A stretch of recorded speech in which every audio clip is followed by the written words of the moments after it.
predictive biomarker, the idea is either to intensify the treatment or to reduce the treatment. So that has been done with acute GVHD, and we can give this example, and the idea will be to do the same if we had a predictive marker for chronic GVHD. So in acute GVHD, there has been a randomized trial led by Dr. Pidala that was published in Blood a couple of years ago, where they look at patients with a standard risk of GVHD and added also the biomarkers. So it was standard risk with both clinical characteristics and biomarkers.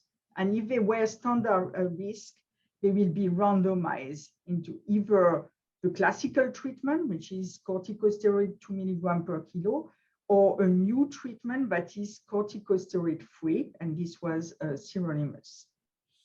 And the idea was to remove the corticosteroids that can have some toxicity and replace it with corticosteroid-free treatment. And this trial run by the BMT CTN was successful because it did show absolutely no difference between the two groups. So showing that a corticosteroid-free regimen in patients that are standard risk, so lower risk, is working.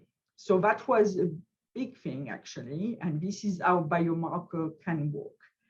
So yeah. This biomarker, and it's ST2, is that right?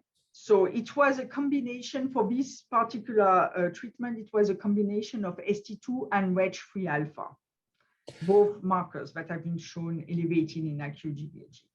So just so I understand, this biomarker would successfully identified people at standard risk, and therefore they could be put on steroid-free therapy, which has some advantages.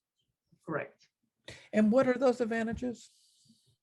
So it was a randomized, it was a proof of principle. The advantages is that corticosteroid, especially if you take it for a while, has eventually some toxicity, infectious, right? Because it decreases the immune cells. So you have a risk of increased infection. And the other risk is eventually that because the T cell, the immune cells that are here to attack the leukemia cells, right, might be also decreased. And this is a loss of the graft versus leukemia.